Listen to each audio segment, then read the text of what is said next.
암보험이 이제 일반적인 우리가 민간의료보험 상품의 특성을 이해하기는 굉장히 좋습니다. 아까 얘기했던 것처럼 보험 상품이 단순하기 때문에 암에 걸리면 얼마 이런 식으로 줘서 이해하기가 쉬워요, 사실. 그래서 갱신형, 비갱신형, 만기 환급형까지 이해하기가 쉽고요. 이게 이제 다른 보험에도 이제 조금씩 변형 형태로 많이 적용이 좀 되고 있기 때문에 이해하기가 쉽고, 또 하나가 이제 이 시간에 하려고 하는 게 실손의료보험.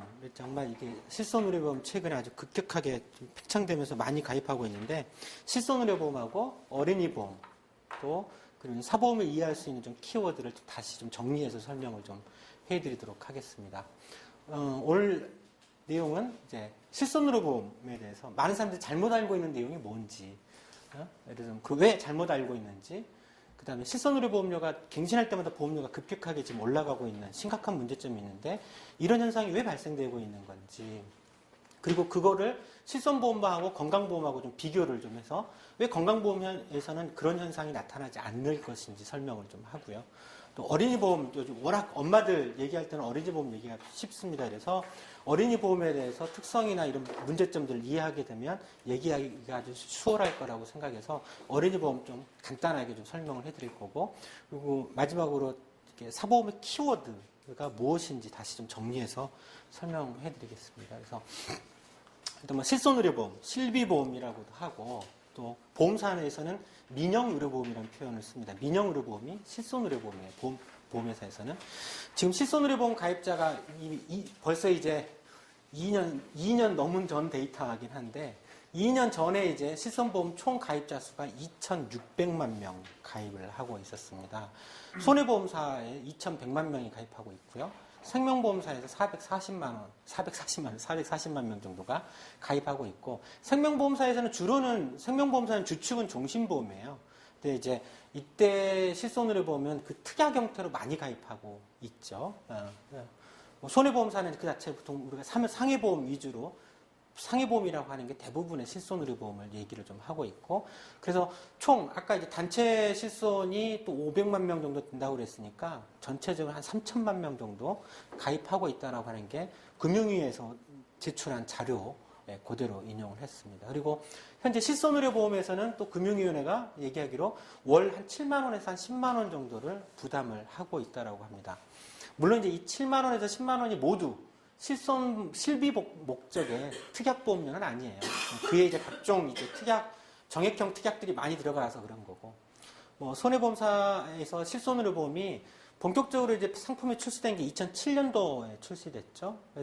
그러다가 이제 급격하게 월 300만 명, 500만 명, 500만 명 이렇게 가입하고 있죠. 그래서 2012년도에 이제 실손의료보험 갱신보험료 폭탄 문제가 언론에 굉장히 많이 오르내렸던 이유가, 주로는 3년마다 갱신했던 보험인데 2008년도, 2009년도에 급격하게 많이 가입을 했어요. 근데 이게 3년 갱신 시점이 2012년도였던 거죠. 그때 이제 보험료가 급격하게 올라버려서 문제가 됐던 거죠. 이때 이제 주로 많이 가입을 했었던 이유가 이때 소위 절판 마케팅이 엄청났습니다. 왜냐면 2007년도에 초기에 나왔을 때 상품은 실손의료보험이 거의 100% 보장해줬어요. 100% 본인 부담에 100%였다가 이게 너무 심하다 해서 이때 90%로 줄입니다. 2009년도에. 그러면서 이때 이제 절판 마케팅 벌어지면서 급격하게 또 판매가 좀 됐었던 거죠. 근데 이제 실손의료보험에서 많은 분들이 잘못 알고 있고, 최근에는 많이 좀 개선됐긴 했지만, 이게 2012년도인가 아마 한국소비자원에서 조사한 자료예요. 대표적으로 소비자들이 알고 있는 실손의료보험료 언제까지 납입을 해야 됩니까? 라고 물어봤더니, 이 실손의료보험료 납입 기간을 제대로 알고 계셨던 분이 10%도 안 됐어요. 전기납이랑 암에서 나왔죠. 전기납이라고 하는 건 전기간. 예를 들면 요즘 실손의료보험 다 100세 보장이라고 하지 않습니까? 그러면 100세 보장이라고 하면 100세까지 보험료를 내야 되는 거예요. 실손보험료는. 뭐 예를 들면 20년만 내면 100세까지 아니고요. 뭐 30년 내면 100세까지 그것도 아니고, 뭐 70세, 80세까지만 내면 100세까지 보장되는 게 아니고 100세까지 갱신을 해야 되는 겁니다. 요즘에는 그래서 그렇게 많이 알려져 있긴 있지만 여전히 잘못 알고 있어요. 여전히 이게 교육하면 이상하다, 실손보험료 100세까지 갱신하는 거 아닌데라고 문제 제기하시는 분들이 굉장히 많으세요. 제 보험 증서는 그렇게 안 나와 있어요 라고 얘기하는데, 왜 그렇게 착각하시냐, 잘못 알고 있는 이유가 있습니다. 제가 예전에 이제 여기 동부화재에 제가 상품 의뢰를 했어요. 내 실손보험료 좀 가입 좀, 설계 좀 부탁드리겠습니다. 실손보험만 가입할 테니까 다른 거 빼고 요것만 해주세요라고 했는데 그렇게 안 왔더라고요. 그래서 총 납입보험료 64,000원이라고 딱 나왔는데 여기 뭐라고 돼 있냐면 보험기간이 100세 만기 20년 납으로 돼 있어요. 요것만 보면 난 실손보험으로 가입했는데 100세 만기 20년 납이야? 그래서 20년만 내면 내가 100세까지 보장되는구나 라고 생각을 하시는 건데 아까 얘기했듯이 보험의 성격은 주계약이 결정하는 겁니다. 이건 주계약이 100세 만기 20년 납입이라는 거예요. 여기서 주계약은 뭐냐면 이것도 마찬가지로 상해 후유장애라고 되어 있어요. 이게 100세 만기 20년 납입니다. 그래서 이렇게 해야 되는 거지 특약은 다 달라요. 특약은 보시면 특약마다 다 이게 만기가 어떤 거는 100세 만기가 있고요. 어떤 거는 80세 만기도 있고 특약마다 다 달라요. 그리고 이제 실손특약은 이 둘레 5가지 항목이 실손특약인데 여기는 뭐라고 되냐면 3년 갱신 3년 납 최대 100세까지 돼 있어요. 지금 뭐냐면 이거는 100세 3년마다 계속 갱신해야 되는데 100세까지 갱신을 한다라는 거예요. 그러니까 특약은 특약별로 다 이렇게 다른 거지 이게 하나의 다 개별적인 상품이에요, 사실. 이걸 수십 가지를 한꺼번에 하나의 통합형으로 상품을 만들어내는 거에 불과하기 때문에 많은 분들이 잘못 알고 계시는 거고요. 또 하나는 여기 보면 보장보험료 64,000원 중에서 보장보험료가 47,000원이고 또 적립보험료가 16,000원이 들어가 있어요. 그러니까 이 적립보험료, 실손보험에서도 이 적립보험료가 들어있는데 이거는 저축보험료입니다, 일종의. 저축보험료거든요. 저축보험료, 실손보험에서도 그래서 저축보험료가 다 들어가 있다는 거를 좀 알고 계셔야지 될 것 같아요. 그래서 이거는 이제 도중에 해약하게 되면 실손특약보험료에서는 해약환급금은 원칙적으로 없습니다. 없어요. 근데 이런 보험 해약하게 되면 이제 해약환급금이 일부가 나오는 게 주로 이제 적립보험료에서 쌓아놨던 거를 이렇게 하는 거고요. 또 하나는 이게 3년 후에 이 보험료 64,000원이 3년 후에는 여전히 64,000원이에요. 그러니까 보험회사는 전화를 하죠. 3년 후에 이게 갱신 시점이 됐는데 갱신하실 거예요? 라고 얘기를 하면 예 할게요 라고 하면 그럼 총 보험료가 어떻게 되죠? 네, 여전히 64,000원이세요 라고 해서 또 어떤 분들은 실손보험 나이는 갱신했는데 보험료가 안 오르던데요? 라고 하시는 분들이 있어요. 근데 그 이유가 그렇죠. 예. 여기서 실손보험 특약보험료는 올라가게 되지만 그 오른 비용을 여기 이제 적립해 놓은 거에서 채워넣어요. 채워넣다가 이 채우는 게 다 이제 소멸이 되고 나면 그다음부터 이제 급격하게 올라가게 되는데 해당이 되는 이 특약보험료만 물어보면 근데 특약보험료가 제가 얼마가 올랐죠? 얼마에서 얼마로 올랐죠? 라고 보험사한테 전화해서 물어보면 자세히 가르쳐 드립니다. 그렇게 이제 확인해서 얼마나 오르는지 확인을 해볼 필요가 있을 것 같고요. 그리고 이제 이런저런 실손보험 특약에서도 막 이게 단순 특약만 보면 이거 합쳐봐야 한 8,000원, 9,000원 밖에 안 되죠. 그러니까 제 40세 정도 때 한 거니까 실손보험료가 이게 6만 얼마로 나왔지만 실제 내가 가입 목적에 맞는 실손 특약 보험료는 기껏해 한 10,000원 정도밖에 안 돼요. 10,000원에서 15,000원. 40세 남성 기준으로는.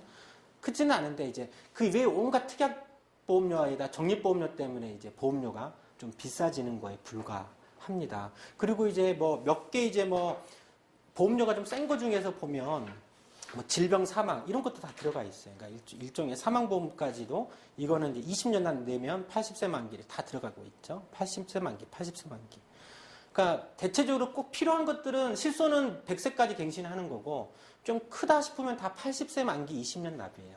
80세 만기까지 되어 있고 일부 이제 그렇지 않은 것만 이제 100세까지가 있으면서 죄송합니다. 그런데 이제 주계약이 이제 100세 만기라고 해서 이게 모든 특약이 다 100세까지 보장되는 건 아니다. 특약마다 다 다르다라는 거고요. 또 이게 지금 80세 만기가 많은데 이 80세 만기가 갖고 있는 함정이 있습니다. 예를 들어서 질병 사망하면 그래도 보험료 8,000원 내고 이때 사망하면 1,000만 원 주는 보험인데요. 이게 또 이게 보험회사들이 보험 설계할 때 이제 갖고 있는 게 이제 있는 게 우리가 평균 수명이 지금 평균 수명이 80세입니다. 80세이지만 실제 생명표를 보시면 지금 현재 2011년도 기준으로 생명표를 보면은요. 그러니까 지금 현재 예를 들면 10만 명이 태어났다라고 할 때 10만 명이 태어났다 할 때 시간이 가면 갈수록 이들 중에서 이제 사망하는 사람들이 있을 거잖아요. 뭐 대략 한 70세 이전에는 사망 확률이 굉장히 낮아요. 한 60세가 됐을 때도 남성은 89%가 생존해 있습니다. 여성은 무려 95%가 생존해 있어요. 60세까지. 그리고 70세 정도가 되면 남성 역시 78%가 생존해 있습니다. 여성은 또 90%가 생존해 있고요.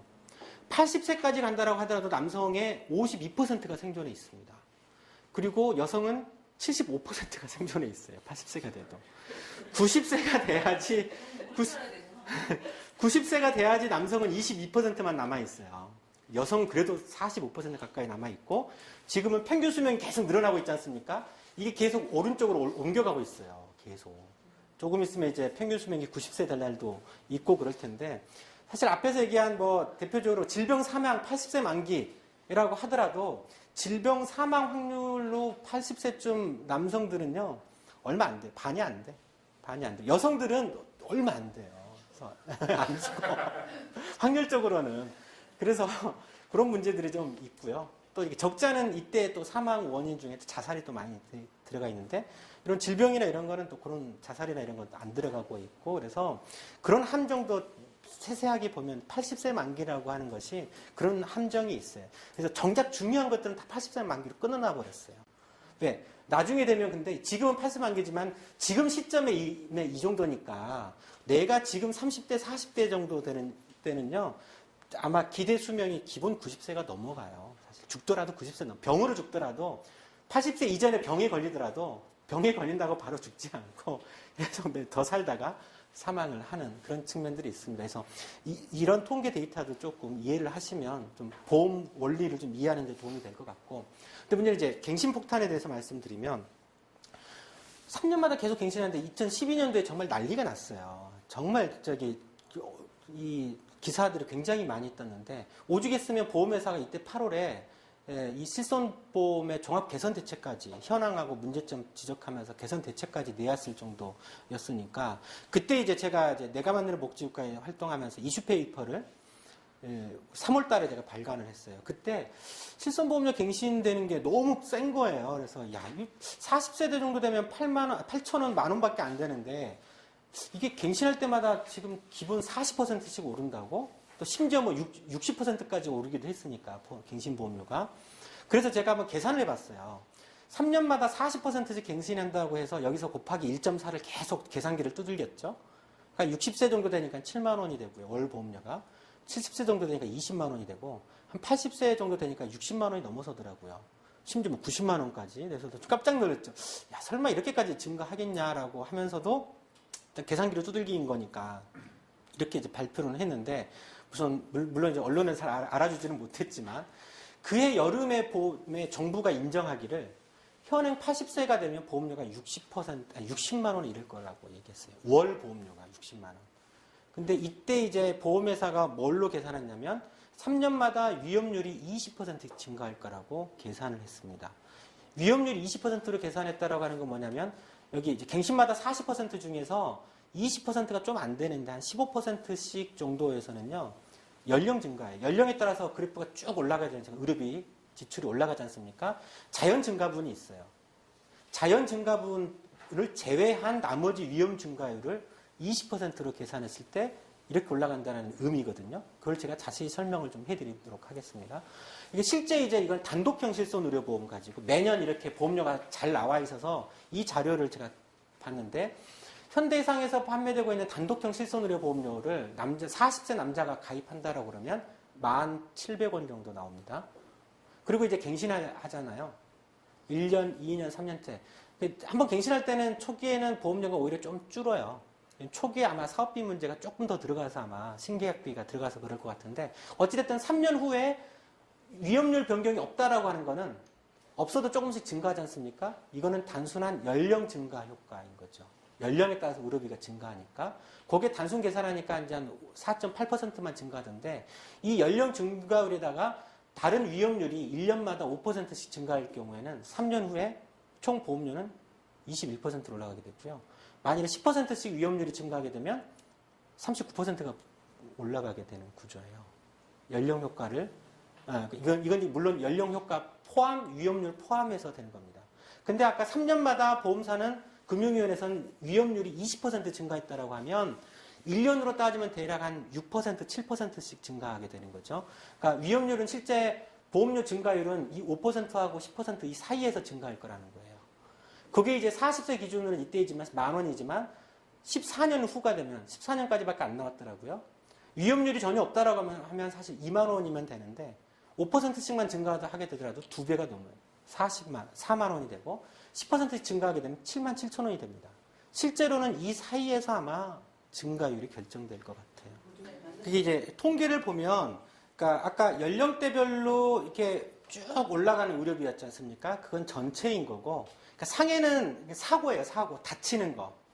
넘어지거나 해가지고 떨어지거나 해서 다치는 거기 때문에 다치는 거에는 질병 같은 경우는 급격하게 올라가는 구조인데 상해는 그렇지는 않습니다. 거의 뭐 큰 변화는 아마 없을 거예요. 그래서 때로는 그 해당되는 보험료는 줄어들기도 할 건데 상해 자체가 갖고 있는 보험료는 사실 그렇게 큰 비중을 차지하고 있지는 않습니다. 예를 들어서 실손 특약보험료를 보면 이건 이제 종합 입원료로 돼 있는데 상해 같은 경우에는 보험료가 오히려 또 되게 적어요. 큰 비중을 차지하고 있지는 않아요. 주로 이제 포지션이 질병이 대부분을 차지하고 있고 이게 크죠. 그래서 개별적으로는 이제 항목별로 갱신을 할 때 이 개별적으로 다 항목별로 인상이 되는 겁니다. 그래서 그 위험률에 따라서 이제 주로 질병은 계속 올라가긴 하겠지만 상해 같은 경우에는 일부 위험률 변화나 없거나 그러면 적게 올라가거나 때로는 조금 더 줄 수도 있지만 큰 비중을 차지하고 있지는 않을 겁니다. 그런 문제. 그래서 이제 단순하게 사실 이렇게 위험률 증가 없이 연령대별로 증가하면 보통 한 3년마다 증가하게 되면 정상적으로 한 10에서 15% 정도 사이로 증가하는 게 일반적인 거예요. 근데 그거보다 더 높게 굉장히 가파르게 증가하고 있다는 것이 사실 문제가 되는데 이게 참 심각한 문제긴 한데 또 다른 예를 보면 이건 알리안즈 생명보험사인데 거기에서도 단독형으로 제가 한 거를 이거를 요것만 나와 있는데 위험률을 제가 5%씩만 올라간다라고 해가지고 계산을 해봤더니 40세나 14,000원 되던 것이 위험률 증가가 없으면 60세가 되면 5만 원 정도. 그러니까 보통 사람들은 뭐 이렇게 증가하겠지라고 생각을 하겠지만 실제로는 위험률 증가가 추가로 돼 있기 때문에 5%씩만 증가하더라도 60세가 되면 13만 원이 돼요. 근데 실제로는 5%보다 좀 높게 증가할 가능성이 더 크다라는 거예요. 위험률은. 그렇게 계산하면 5% 위험률이라고 어떻게 보면 크지 않다라고 볼 수 있는데 총 납입보험료를 보십시오. 40세부터 60세까지 위험률 증가가 없을 때는 라고 하더라도 680만 원이에요. 근데 5% 증가한다라고 치면 2배간 1200만 원이 돼요. 총 납입보험료가. 단 60세까지밖에 안 되는데. 근데 80세까지는 적어도 가야 되지 않습니까? 100세까지 보장해 준다며 100세까지 가면 이 보험료가 어떻게 증가하겠습니까? 그래서 이 구조로 가다 보면 그래서 금융위원회가 80세가 되면 60만 원이 될 거라고 하는 것이 틀린 얘기가 아니고 오히려 보수적으로 추계했을 가능성도 더 커요. 실제로는. 그 이상 증가할 가능성이 제가 볼 때는 있어 보여요. 물론 현재 80세가 가입하면 60만 원이야. 그건 아니고 40세 기준이니까 40년 후, 현재 40세가 40년 후 80세가 되면 월 보험료가 60만 원 될 거라고 하니까 물론 물가 인상률이나 이런 것도 고려를 해야 되겠지만 그렇다라고 하더라도 지금 기준으로 따지면 한 25만 원, 20만 원은 넘겠죠. 현재 가치로 따지면 지금은 실손보험료 한 70세 정도 되는 연령층이 대략 한 10만 원 정도 돼요. 실손 특약보험료로만 그 정도 좀 되는 것 같더라고요. 그래서 왜 이렇게 올라가느냐 앞에서 설명한 것처럼 연령에 따라 자연스럽게 의료비는 올라간다라는 거예요. 자연스럽게 당연히 올라가기 때문에 갱신할 때마다 올라가는데 문제는 단순 연령 증가, 자연 증가분보다 더 높게 올라간다라는 게 사실은 가장 심각한 문제거든요. 뭐 이건 또 다른 데이터이긴 합니다만 일반적으로 의료비, 생애 의료비 데이터도 있어요. 이게 다 연구되어 있는 거거든요. 그런 것들을 보면 생애 의료비 태어났을 때 예를 들면 뭐 7,400만 원의 의료비를 쓴다. 평생 쓴다라고 했을 때 그걸 주로 언제 쓸 거냐? 다 65세 이후에 절반 이상을 쓰는 걸로 돼 있어요. 65세 이후에. 이것도 이제 이건 국가적인 평균인 거고, 생존한 사람들 기준으로 하면, 실제로는 60세 이후에 뭐 남성은 69%, 여성도 64%. 그러니까 그냥 쉽게, 내가 보통 일반적으로 평생 지출할 의료비의 60%는 60세 이후에 쓴다라고 계산하면 돼요. 60, 60으로 이렇게 생각하시면 돼요. 60세 이후에 대부분 60%의 의료비니까 거의 대부분의 의료비를 쓰는 구조예요. 의료비는 연령의 증가에 따라 급격하게 올라가는 구조인 거죠. 근데 이제 여기 플러스 뭔가가 있어요. 실손보험에는. 이게 정말 중요한 한 측면이에요, 사실. 그러니까 또 다른 측면이 뭐냐면 도덕적 해이예요. 이거는 이제 실손보험으로 입원했던 사람이 청구한 거하고 건강보험 데이터하고 비교를 해봤어요. 의료비 비중을. 건강보험에서는 이게 밑에 이게 건강보험이 보장해주고 입원했을 때 64%를 국가통계에서는 64%가 건강보험이 보장해주고 16%가 법정 본인부담, 한 19%가 비급여 본인부담이었는데 국가통계거든요.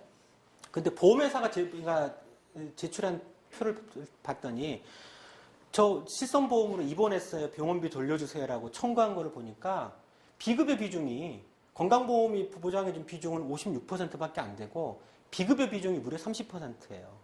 건강보험보다 훨씬 더 많이 비급여 지출을 하고 있었어요. 실손보험 가입자에게. 그러니까 전체 의료비가 더 커지죠. 그러니까 건강보험보다 훨씬 진료비 증가율도 그래서 높은 문제가 발생되는데 실손보험 환자에서 발생되는 도덕적 해이는 두 가지 측면이 있어요. 하나는 환자 측 요인하고 공급자 측 요인에서 따져볼 수 있는데 환자 측 요인에서는 뭐냐면 실손보험에 가입하는 거 이 보험료 자체가 비용의식을 유발한다는 거예요. 그러니까 나는 실손보험에 가입을 했어. 난 3년 동안 의료이용을 하나도 안 했는데 3년 후에 갱신할 때 이 특약보험료가 확 올라간단 말이죠. 열받죠. 따지죠, 보험사. 왜 이렇게 올라갔어요? 그런데, 연령 증가에 따라서 올라가고요. 또 다른 사람들이, 가입자들이 의료 이용을 많이 했기 때문에 그것 때문에 더 올라가는 거예요. 라고 설명을 해주거든요. 순간 또 열이 확 받죠. 나는 의료 이용을 하지 않는데도 불구하고 남들이 의료 이용을 하니까 어쩔 수 없이 내 보험료 올라가는구나라고 생각하잖아요. 그럼 뭐냐면 나는 내 혜택을 보려고 보험에 따로 보험료를 낸 건데 내가 의료 이용을 일부러 안고 참으면 난 손해예요. 보험료에 대한 비용의식이 생겨서. 그래서 그 다음에 한번 기회가 생기면 나는, 크게 한번 실손보험을 좀 이용해 먹어야 되겠다라고 하는 생각이 자연스럽게 들 수밖에 없어요. 그리고 한번 그 기회가 있으면, 입원하게 되면 저 검사 다 해주세요. MRI 다 찍어주시고요. 초음파 다 해주세요라고 얘기해요. 할 수 있는 검사 다 해주세요라고. 실제 그렇게 환자들이 얘기를 하거든요. 그러니까 이제 비급여를 그래서 옳거니 하고 맘 놓고 해요. 그러니까 환자들의 그런 요구가 있고, 또 하나는 공급자 측에서도 요구가 있어요. 어떤 몇 개 특히 전문병원 같은 경우에는 척추라든지 뭐 이런 쪽에 보면은 환자가 입원을 하잖아요. 미리 그러면 이 환자가 실손보험에 가입했는지 안 했는지를 체크를 합니다. 물어봐요. 그래서 실손보험 가입자다? 그러면 이제 맘 놓고 이제 오더를 냅니다. 검사를 쫙 내요. 입원 기간 중에 뭐 수술 전에 MRI 찍고 수술 후에 찍고 또 이상하다 한 번 더 찍고 막 이런 식으로 비보험으로 왕창 때려요.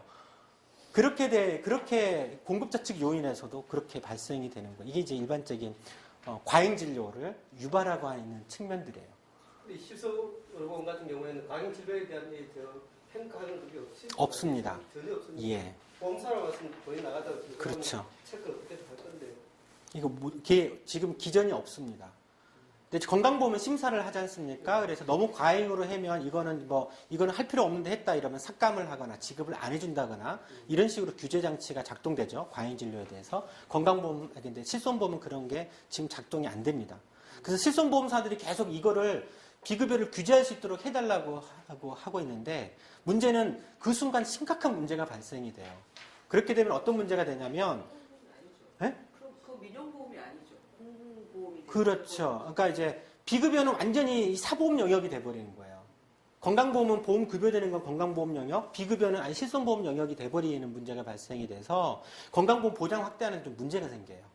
그렇게 이제 법적으로 비급여에 대해서 규제할 수 있는, 실손보험사들이 규제할 수 있는 장치를 놔버리면 그런 문제도 좀 발생할 수가 있습니다. 그리고, 물론 이제 이게 이걸 근다고 환자를 비난할 것도 아니고, 의료 공급자는 좀 문제죠. 의료 공급자 비난을 좀 해야 되지만, 더 근본적으로는 이런 문제가 발생되는 이유가 보험 자체가 사실 이걸 유발하는 거예요. 내가 실손보험에 가입하려고 하는 따로 보험료를 이렇게 적지 않은 보험료를 내고 가입하는 이유가 의료 이용을 필요할 때 더 많이 하려고 하는 거거든요. 그래서 사실 보험 상품 자체가 유발하는 효과가 있는데 문제는 이 건강보험에서는 이런 게 별로 작동이 안 돼요. 상대적으로. 왜냐하면 건강보험은 보험료를 내는 방식이 달라요. 사보험은 실손보험은 암보험은 개인의 위험률에 따라서 보험료를 부과하잖아요. 나이가 많은 보험료를 더 많이 부과하고 병이 있으면 더 많이 부과하고 너무 많이 병이 있거나 큰 병이 있으면 아예 가입 거부해버리지 않습니까? 근데 건강보험은 그렇지 않죠. 건강보험의 보험료를 내는 방식은 나이도 나이도 따지지 않고 병도 따지지 않아요. 단지 소득만 따지죠. 그러니까 소득에 따라서 일정액을 보험료를 내요.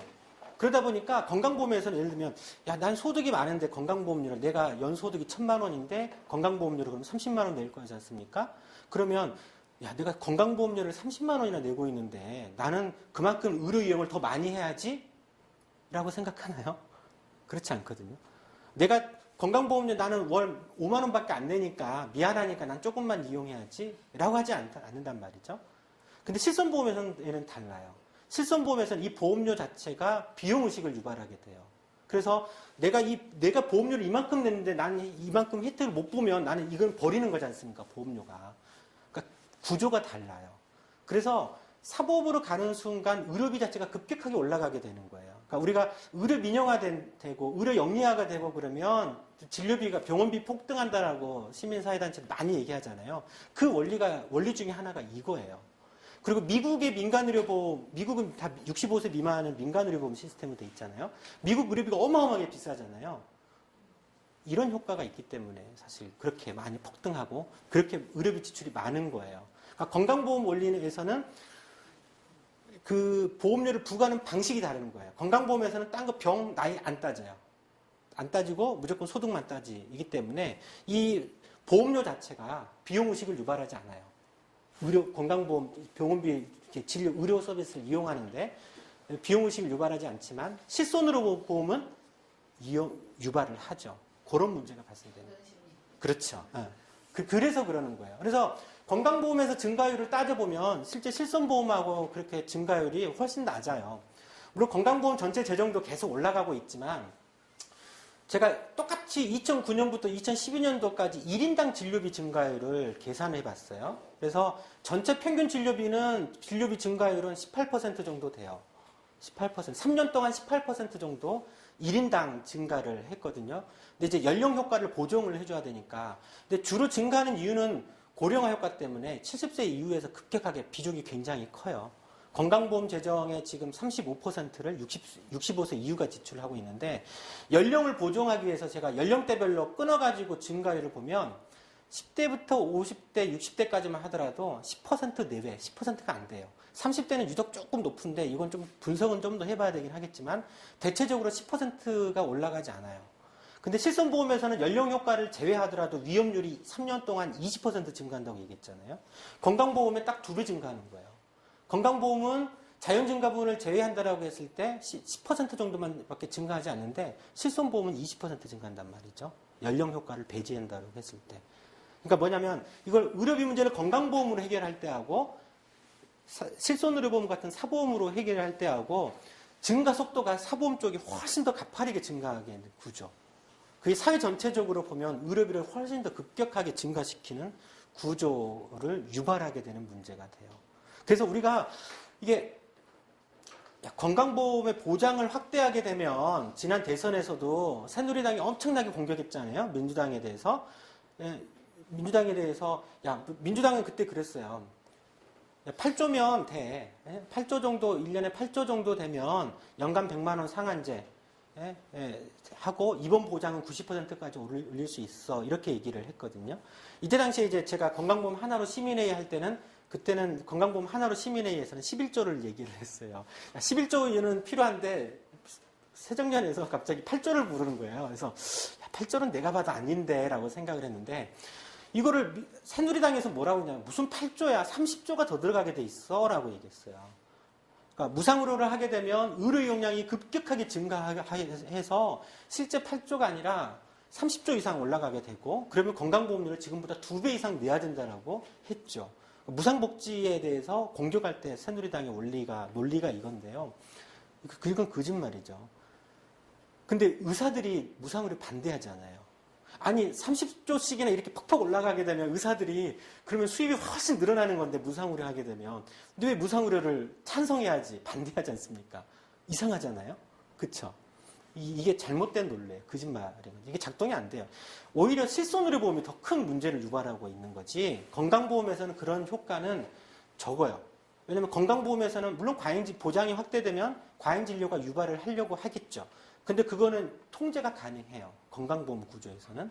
사보험에서는 그게 통제가 안 되기 때문에 전혀 통제가 안 될 거라는 거를 가정하고 하더라도 이건 심각한 문제고 당연히 규제는 해야 될 거는 해야 되는 거죠. 저번 시간 때 얘기했지 않습니까? 임준 선생님이 이게 보장을 확대한다라고 해서 의료 공급자들이 말도 안 되는 건 막 검사하게 하고 이런 걸 다 허용해 주는 거 절대 아니다. 그런 나라는 없다. 유럽에서 절대 그렇게 하지 않는다라고 얘기했잖아요. 당연히 규제가 들어가기 때문에 이렇게 증가한다는 것 자체가 말이 안 됩니다. 나중에 제가 Q&A에서도 좀 더 자세하게 좀 썼었죠.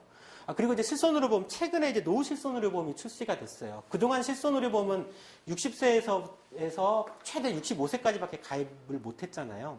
박근혜 정부 들어와가지고 이제 75세까지 가입할 수 있는 상품을 출시해서 저희가 실태조사를 해봤어요. 실제 어느 정도 이게 진짜 어르신들이 노후 실손의료보험으로 혜택을 볼 수 있는지 보험료는 좀 저렴하게 좀 잘 나왔어요. 제가 볼 때는. 제 예측보다는 조금 더 저렴하게 나왔더라고요. 60세면 2, 3만 원 정도였고 70세면 한 3만 5천 원 내외 정도 되더라고요. 그래서 나쁘진 않다라고 생각을 했는데 아직 이건 미발표 자료입니다.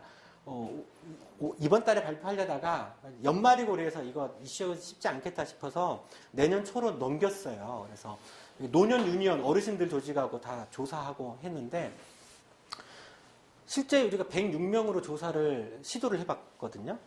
근데 75명, 70%가 당신 가입 안 됩니다라고 얘기를 하더라고요. 조건은 따지지도 않고 그 보험이 아닌 거죠. 네.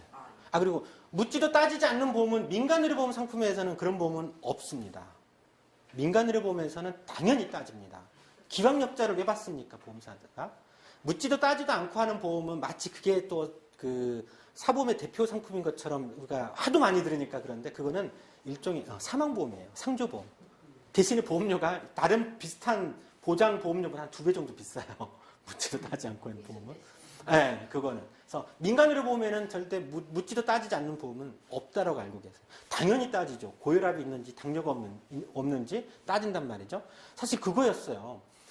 이게 가입 거부된 사람들 봤더니 다 고혈압, 당뇨병, 암질환의 기왕력이 있었어요. 고혈압이 있는데 가입 가능하나요? 안 됩니다. 저 당뇨 지금 약 먹고 있는데 가입 가능하나요? 안 됩니다. 저 예전에 척추 수술한 적이 있는데 가입 가능하나요? 가입 안 되십니다라고 다 가입 거부 대상이었어요. 그래서 근데 노후 때 이런 만성 질환이 있으면 고혈압, 당뇨, 암 질환이 있으면 다 가입 거부 대상이 되던데 이게 우리가 뭐 샘플이 좀 이상해서 그런 게 아니란 말이죠. 국가 통계를 보면 고혈압 유병률이 있어요. 이거는 국민건강영양조사라고 3년마다 한 번씩 국가에서 하는 서베이 조사예요. 굉장히 활용도가 높은 조사인데 고혈압 유병률을 보면은요. 50대, 60세가 되면요. 60대는 유병률이 50%가 넘어요. 70세가 되면 거의 이게 빨간 게 여자거든요. 여성은 거의 고혈압 유병률이 70%까지 올라가게 돼요. 그 다음에 당뇨 유병률도 마찬가지예요. 60세 정도 되면 이미 20% 내외가 당뇨 유병이 있어요. 두 개 단순하게 합산을 해도 고혈압 당뇨만 따져도 70%야. 어르신들이 60세 이후에는 70%가 고혈압 당뇨 다 하나씩 가지고 있단 말이죠. 근데 이런 사람들은 가입 안 한단 말이에요. 가입 거부 대상자란 말이죠. 노후 실손보험이 실효성이 별로 없어요. 기존에도 이제 고혈압, 당뇨, 특히 당뇨 있으면 실손보험 가입 못 합니다. 고혈압은 일부 가입을 해줘요. 조절이 잘 되고, 최근에 이제 고혈압이 생긴 지 얼마 안 됐다는 조건으로, 그리고 부담보 조치 조건으로 해서 가입은 해주는데, 60세 미만에는 이제 만성질환 유병률이 이렇게 높진 않잖아요. 그러니까 이제 가입은 시켜주는데, 노후가 되면 노후 실손으로 보면, 고혈압, 당뇨를 가입 거부시키면 도대체 누가 가입할 수 있겠습니까? 진짜 건강하시고 병도 없고 그동안 의료 이용도 거의 하지 않는 알짜배기 어른들만 보험사가 가입시켜주는 거예요. 말이 안 되죠. 이런 문제들도 좀 발생이 좀 되고 있습니다. 그리고 이제 어린이 보험, 실손보험 이런 문제가 있다라는 거 좀 원리를 좀 이해하셨을 것 같고, 어린이 보험 최근에 엄청나게 많이 들고 뭐 특히 태아부터 이제 임신 초기부터 이제 가입 많이 하는 보험이긴 하는데 기본적으로 애들은 큰 병이 없습니다. 거의 성인에 비해서 잔병 치레는 굉장히 많아요. 근데 이제 어린이 보험 하면 우리가 항상 염두에 두는 게 사실은 백혈병이죠. 소아암이 사실 큰 문제이긴 하는데 보시면 이게 이제 삼성화재 거를 제가 예로 요거는 이제 20년 납으로 해서 27세 만기로 돼 있는 상품이던데 대부분은 어린이 보험의 원리는 주로는 암. 일단 큰 보장 내역으로 여러 가지 거 있더라도 다 일단 암. 그다음에 이제 태어날 때 이제 뭐 산모가 사망하거나 애가 저출생하거나 그랬을 때 이제 인큐베이터 들어가거나 이럴 때 이제 얼마씩 보장해주는 이것 때문에 이제 태아보험이라고 보통 많이 하는데 어린이 보험의 일종입니다. 일찍 가입하는 거죠, 조금 더. 그 다음에 이제 각종 상해 질병 보면 보장 내용이 되게 좋아 보여요. 뭐 재생불량성 이런 뭐 종종 TV에 나오는, 그렇죠. 그리고 중대 화상, 이식, 뭐 모야모야병, 뭐 심장병, 뇌손상이라든지 뭐 3대장애 비급여까지 굉장히 높아 보이는 걸로. 그때 막 1,000만 원, 2,000만 원씩 이런 거 막 더 많이 줘요. 와, 이게 괜찮네? 라고 할 수 있는데, 각각의 이 해당되는 항목별로 보험료를 보세요. 암 진단비로 400만 원, 소아암 걸리면 400만 원 준다는데, 보험료가 120원입니다. 예를 들어서 그러면 성인 기준으로 4천만 원을 보장해 준다라고 하더라도, 1,200원밖에 안 되죠. 1,200원. 그쵸. 4천만 원 보장해도 보험료가 1,200원밖에 안 든다는 얘기예요. 실제로. 근데 이제 30세 기준으로는 그때 5천만 원이 10,000원이었죠, 보험료가. 근데 소아암은 아까 통계 보셨으면 아시겠지만 암은 더 심각해. 거의 바닥을 치다가 쭉 올라가는 구조잖아요. 소아암 같은 경우에는 10만 명당 10명에서 20명이 발생됩니다. 소아암은.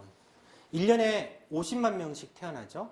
10세 미만이라고만 계산한다라고 치면 총 500만 명의 아이들이 있겠죠. 소아들이 10세까지. 500만 명이라고 하면 10만 명당 10명, 20명이니까 500만 명이면 500명, 1000명 정도밖에 암 발생하지가 않아요. 암 치료한다고 얼마나 들어가겠습니까? 소아암은 물론 뭐 거의 1억 가까이 들어가요. 그래도 이제 건강보험이 해주고 이제 본인 부담으로 하더라도 총 소아암을 완전한 무상 의료 하는데요. 총 800억 들어갑니다. 소아암의 특징이 뭐냐면 이게 성인암 같은 경우에는 주로 이제 위, 대장 이런 게 많잖아요. 근데 소아암은 대부분 뇌하고 백혈병이에요, 사실. 그래서 이게 병원비가 사실 좀 많이 들어요. 일반 암보다 성인들보다 더 많이 들어가요. 백혈병 같은 경우는 한번 걸리면 그건 병기가 없어요. 뭐 조기 발견한다고 치료가 더 잘 되는 것도 아니고 그건 병기가 없어요. 백혈병은. 그러다 보니까는 이게 항암 치료로 완전 다 죽이게 되고 또 이렇게 골수 이식을 해야 되고 이런 과정들을 거치다 보니까 골수 이식하면 무균실 들어가야 되고, 근데 무균실도 뭐 이렇게 상급병실로 해가지고 보험이 적용이 얼마 안 되고 이러다 보니까 비용이 사실 많이 들어가요. 그래서 그런 거지 800억 정도면 저기 소아암 전부 무상으로 할 수가 있어요. 어린이 보험도 만기 환급형이 되게 많아요. 이건 적립보험료식으로 좀 넣어놓은 것도 있고 또 이거 이만큼 되면 나중에 만기 때 다 돌려준다라고 하는 만기 환급형도 많습니다. 그런 특성도 좀 있다라는 거 좀 알고 계시고요. 그걸 이제 설명을 좀 했죠. 지금 현재 소아암 총 진료비가 2,600억입니다. 건강보험이 1,600억 하고 있고 본인보다는 800억 정도. 그리고 여기 많이 보장이 많은 것처럼 보이지만 이 외에 뭐 수십 배에 해당하는 희귀난치성 질환들이 수도 없이 많다라는 거. 만기 환급형이 있다라는 거. 적립보험료가 들어가 있다라는 거고요. 그래서 전체적으로 소아 진료비는 사실 크지 않아요. 사회 전체적으로. 이거 건강보험으로 다 해결하는데 노후까지 다 커버하려고 하면 이때 많이 지출하니까 좀 더 들어가지만 소아 이거 다 하는데 얼마 들어가지 않는다는 거죠. 지금 뭐 흑자 8조 중에 진짜 1, 2조만 쏟아부으면 애들 다 하고도 남아요. 실제로 완전히 그런 거. 근데 이제 지금은 이제 고교도 안 되니까 이제 어린이 보험으로 많이 해결을 좀 하고 있다라고 하는 거를 좀 말씀을 좀 드리고요. 마지막 세 번째 가면 조금 더 속도를 내야 되겠네요. 마지막 사보험의 키워드 몇 개 키워드.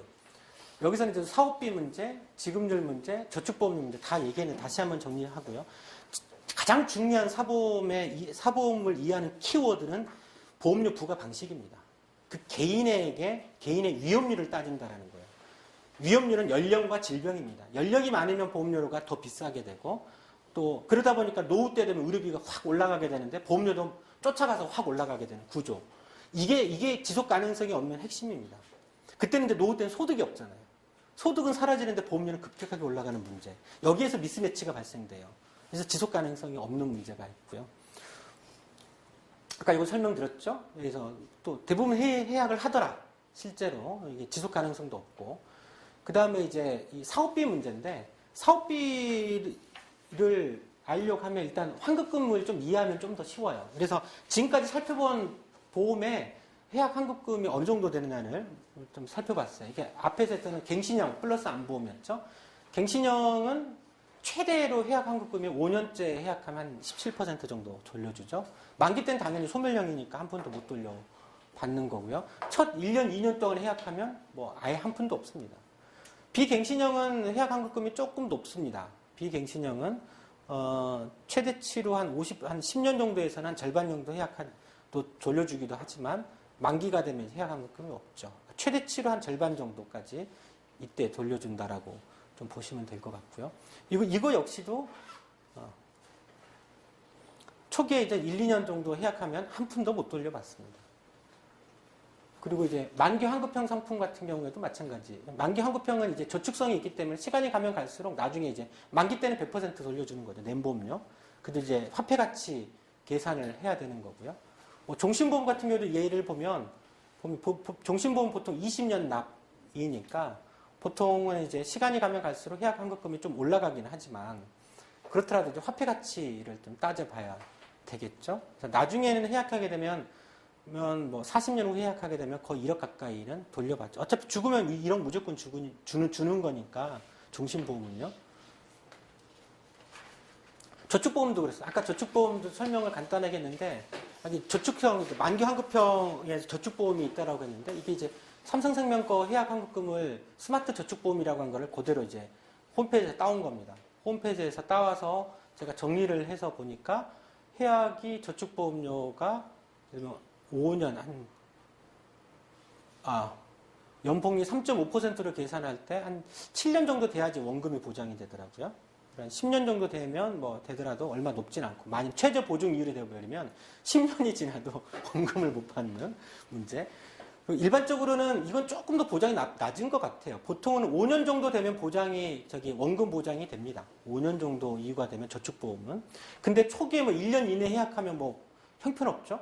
아니, 저축보험이 아무리 그래도 그렇지 사업비를 10%밖에 안 떼는 데인데 그럼 90%는 돌려줘야 되잖아요. 1년 만에 해약하더라도. 그렇죠. 그러니까 보험사마다 이게 조금씩 좀 달라요. 그게 이제 보험사마다 사업비를 얼마나 책정하느냐 이런 거에 따라서 조금씩 다른 것 같아요. 근데 이제 이렇게 되는 이유가 해약할 때 결국에는 이게 해약 환급금이 적어지는 이유는 사업비 때문인데 아니 사업비라고 하더라도 예를 들어서 저축보험은 10%밖에 안 떼는데 90%는 돌려줘야 되는 게 맞는 건데 저축이니까 보장성으로 빠지는 것도 아니고 보장성이면 좀 빠지는 게 있지 않습니까? 그런데 저축성은 그렇지 않은데 그 이유가 있습니다. 이게 보험료 구성에서 사업비가 아까 보험마다 조금씩 다르다라고 얘기를 했는데 저축보험은 10%, 종신보험 20%, 암보험 30%, CI보험은 거의 40% 가까이 된다라고 보시면 아마 될 것 같아요. 종신보험 기준으로 하는 종신보험 20년 납이지 않습니까? 20년 동안 내면 신계약비가 20년 동안 균등하게 배분되는 게 아니라 20년 동안 받아야 될 전체의 신계약비를 초기 7년 동안에 다 뗍니다. 그래서 발생되는 문제. 그래서 7년 동안에 몰아넣기 때문에 7년 이전에 해약하게 되면 예를 들면 3년 때 해약을 한다 그러면 앞으로 7년까지 내야 될 신계약비를 보험회사는 빼고 줍니다. 그걸 빼고 주는 거예요. 네. 그래서 이게 지금 보험감독 규정에 이게 어렵게 설명되어 있는 게 신계약비 상각은 보험 납입 기간이 7년을 초과하는 경우에는 7년으로 한다고 되어 있어요. 그러니까 7년 안에 다 상각을 하도록 되어 있고 만일에 해약에 미상각 잔액이 있는 경우에는 그에 전액 상각한다고 되어 있는 게 그거예요. 그러니까 7년 동안 그래서 아무리 일찍 해약하려고 하더라도 신계약비는 다 보험사에서 무조건 뗍니다. 떼고 그게 책임 준비금에서 떼고 주는 거예요. 그래서 저축보험이 아니 1년에 해약하면 90%를 돌려줘야 되는 게 맞는데 90%가 아니라 63%가 되는 이유는 뭐냐면 2년부터 7년 동안에 더 추가로 받아야 될 사업비 중에 신계약비를 차감하고 주는 겁니다. 그래서 이제 실제 더 적어지는 효과가 있고 이 원리가 저축보험뿐만이 아니라 다 들어가 있어요. 암보험이라든지 이런 게 다 들어가고 있거든요. 그래서 초기에 1, 2년에 해약하면 보장성 보험은 거의 없어요. 한 푼도. 다 차감하고도 부족하거든요. 그러니까 이제 해약환급금이 한 푼도 없어지는 문제들이 있죠. 대표적인 악법 중에 하나예요. 사실 이 규정 자체는 일관되게 상각을 해야 되는 게 맞거든요. 그리고 뭐 신계약비 자체가 또 이게 다 보험회사 설계수당으로 들어가는 것도 아닙니다. 제가 알기로는 예를 들면 사업비가 20% 책정된다라고 하면 20% 중에서 10%포인트는 신계약비고 10%포인트는 유지비인데 이 신계약비가 다 보험사 설계사 수당으로 들어가는 거 아니에요? 그 중에 대략 한 50% 정도만 보험사 설계사 수당으로 들어갑니다. 사업비 중에서 보험 설계사목이 뭐 어떻게 보면 적지는 않지만 사업비 전체 규모에 차지하는 비중은 크지는 않아요. 근데 지금 보험회사 전체적으로 보험 설계사는 총 30만 명이거든요. 보험 설계사가 30만 명, 생보사, 손보사 합쳐서. 근데 생보사, 손보사 합쳐서 정규직 직원은 6만 명인가밖에 안 됩니다. 6만 명. 근데 이제 이 30만 명에 주는 계약비는 실제 수당은 그렇게 크지는 않아요. 실제. 그래서 보험 설계사의 문제는 항상 거기에 있어요. 그리고 도중에 이제 일정 이상의 보험 가입을 못하면 보험 설계사는 보험회사로부터 일방적으로 해촉됩니다. 규정상. 그렇게 되면 이 추가로 받아야 될 이후에 받아야 될 때 설계사 수당도 안 줘요. 보험회사들이 심각한 문제 이렇게 계약 불공정 계약이 좀 돼 있는 측면들도 있다는 걸 좀 말씀드리고요. 그리고 손해율. 근데 이제 종종 신문 보면 보험회사들이 항상 손해 보면서 보험료를 판다는 얘기가 진짜 많아. 정말로. 근데 그거 설명을 해드릴게요. 이게 기사 몇 개 기사를 제가 뽑아봤어요. 최근 기사인데 암보험 시대 이것만 하면 오케이라고 했는데 암보험 손해율이 120%를 넘는다라고 돼 있어요. 조기 발견이 높아져서 보험료보다 보험금이 많아지게 됐다. 그래서 보험사들은 손해율 때문에 너무 많다. 손해 본다는 이렇게 표현이 돼 있어요. 또 여기 암보험에도 그렇게 식으로 표현돼 있고 실손보험 손해율도 120% 넘어서 팔면 팔수록 불리하다라고 돼 있어요. 와, 이 정도면 이건 좋은 보험 아니야? 보험회사들이 손해보면서 파는 보험은 가입자한테는 좋은 거죠. 역으로 보면. 근데 이거 잘못 알려져 있는 거예요. 이거 똑같은 얘기. 손해율이 100%를 넘는다는 건 거둬들인 보험료에 비해 지급한 게 더 많다라고 얘기하는데 이건 전적으로 잘못된 겁니다. 보험금 원리를 아까 손해율 개념을 여기서 멋대로 쓰고 있는데요.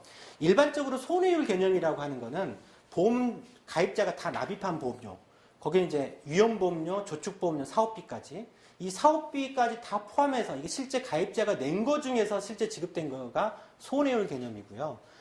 그 다음 여기서 얘기하는 손해율 개념은 이때의 손해율 개념이 아니라 위험 손해율 개념에서 위험자를 빼고 쓰는 겁니다.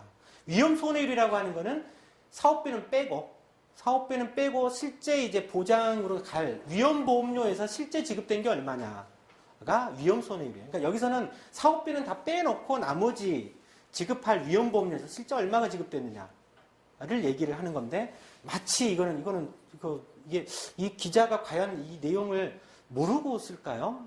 저는 의문이에요, 사실은. 진짜 모를까. 근데 보험 개발 자료, 이 자료를 똑같이 제가 살펴보면 이때는 뭐라고 돼 있냐면 암 담보 손해율이라는 표현을 써요. 암 담보 손해율이라는 게 이제 위험보험료예요. 보험회사들은 용어를 굉장히 어렵게 쓰고요. 툭하면 막 바꿔요. 못 알아먹게 바꿔요. 그 다음에는 바꿔요, 막 용어를. 그래서 좀 약간 헷갈릴 때가 종종 있습니다. 그래서 실제 위험 손해율이 어떻게 되느냐를 제가 장기 손해보험, 손보사 거를 봤더니 이거는 사업비는 빼고 아까 위험보험료에서 얼마가 지급된 거에 따른 겁니다. 이건 보험회사 자체 자료에서 제시된 거를 제가 따온 겁니다. 2008년까지 나온 거지만 보시면 암 관련해서는 100% 넘었어요. 손해본 거 위험 손해율이 100% 넘은 건 맞아요. 그렇죠? 사업비 떼고 얘기하는 겁니다. 실제 이제 이 정도 지급할 거라고 봤는데 더 많이 지급된 거죠. 그리고 실손의료비에서도 더 100% 위험 손해율이 100% 넘은 거는 맞습니다. 실제 보험료, 사업비 떼고 더 많이 지급된 건데, 근데 이제 우리가 실손보험이나 보험회사에서는 어떤 보험은 약간 위험 손해율이 100% 초과될 수도 있고, 100%안 될 수도 있잖아요. 보험의 원리상. 그리고 원래 보험회사는요, 위험 보험료는 100% 지급해줘야 되는 게 맞아요. 사업비 가지고 먹고 사는 거거든. 사업비 떼갔으면 된 거잖아요. 나머지는 그냥 쌤쌤하면 돼. 들어온 거 다 나가줘야지. 위험 보험료에서는. 사업비에서 좀 전략해가지고 남겨 먹어야 되는 건데, 실제로 보면 손해보험사에서 장기 손해보험 전체 위험 손해율은 평균 81%예요. 그러니까 실제 위험보험료가 100원 있다라고 하면 그 중에 81원만 나가고 19원은 남겨 먹었다는 거지. 사업비를 또 따로 다 챙길 거 다 챙겼고. 그리고 그 중에 암 담보만 100% 넘었고 실손보험 담보만 100% 넘었을 뿐이에요. 나머지는 뭐 상해 54%밖에 지급 안 되고 다 뭐 어떤 건 뭐 45%, 평균적으로는 80%라는 거죠. 그러니까 실제 보험회사에서는 다 남겨 먹어요. 그러니까 그래서 실손 의료보험은 특히 실손 특약만 판매되는 게 아니고 실손 특약으로는 10,000원, 20,000원밖에 안 되지만 실제로는 70,000원에서 100,000원 내는 게 거기에 이제 다 각종 질병부터 해가지고 상해랑 다 집어넣지 않습니까? 거기서 남겨먹는 게 엄청나는 거지 사실. 그렇다라는 거예요. 그래서 실제 보험회사들이 손해보고 절대 판매하지 않는다라는 걸 좀 이해할 필요가 있고, 그리고 이제 건강보험하고 지급률, 어차피 사업비 떼고 그러니까 실제 얼마 정도 지급되느냐를 보면, 이건 건강보험공단에서 우리 건강보험이 이렇게 우수해요라고 제시한 자료입니다. 건강보험 급여율은 뭐 95에서 110%다. 건강보험료뿐만이 아니라 사업주 부담금을 합친 겁니다.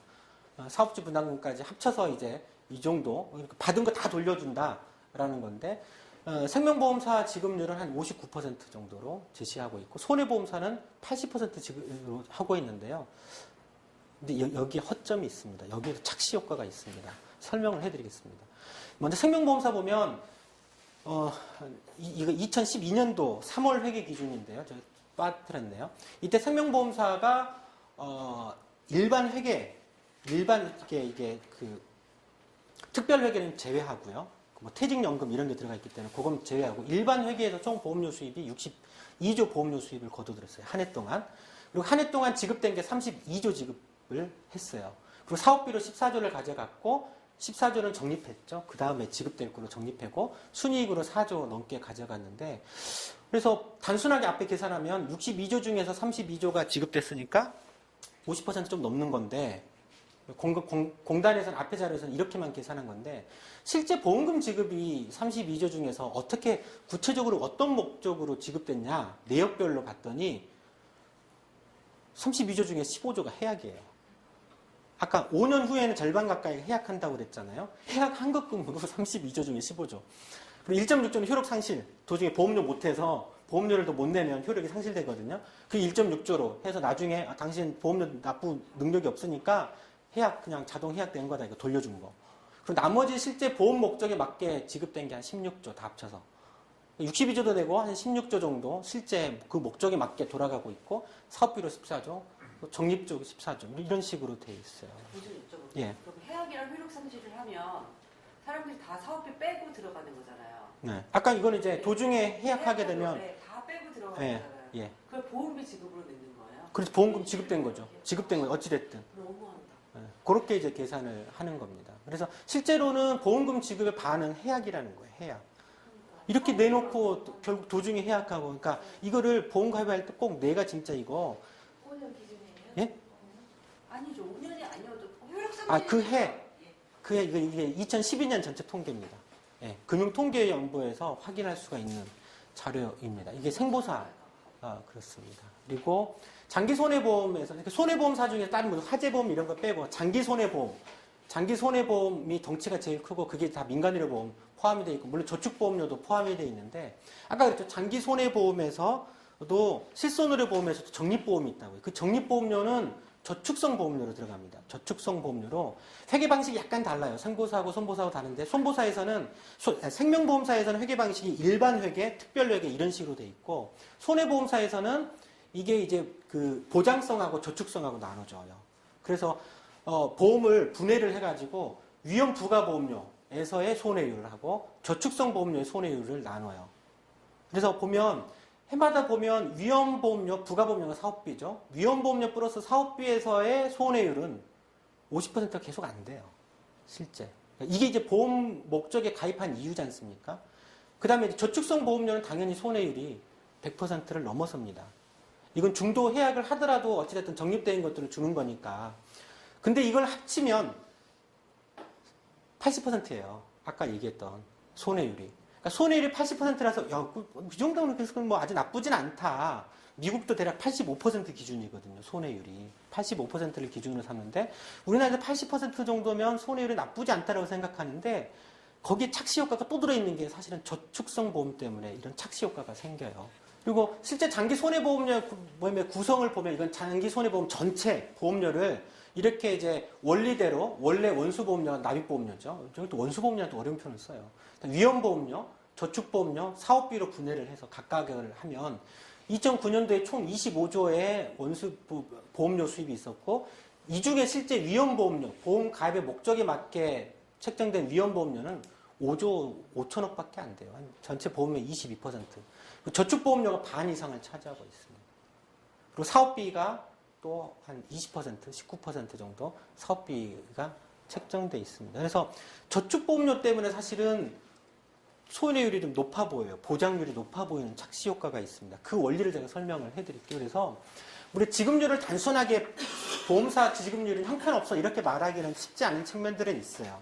뭐 해약이 들어가고 있고 복잡하게 들어가는 측면들이 있어서 단정으로 뭐 이거다라고 할 수는 없지만 손해보험사의 손해율 80%에서는 이거는 착시 효과가 있어요. 저축보험료 효과 때문에 그런 거예요.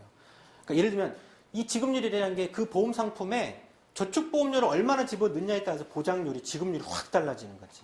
예를 들면 저축보험료 없이 상품을 만든다고 쳐요. 그래서 예를 들면 보험료를 100원을 보험료를 내면 위험보험료를 50원으로 책정을 해요. 다 나간다라고 하면 지급률은 100원 걷어서 50원 지급됐으니까 56%겠죠? 이러면 야, 이 보험 별로 형편없어 라고 보겠죠. 근데 여기다가 장난을 치죠. 저축보험료로. 만기 환급형 같은 형태로 만드는 거예요. 당신이 보험료로 200원을 내면 150원을 돌려주는 상품으로 만들어요.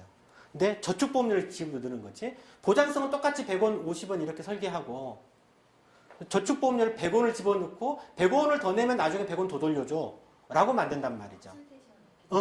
그러면 이때 지급률은 75%가 되죠.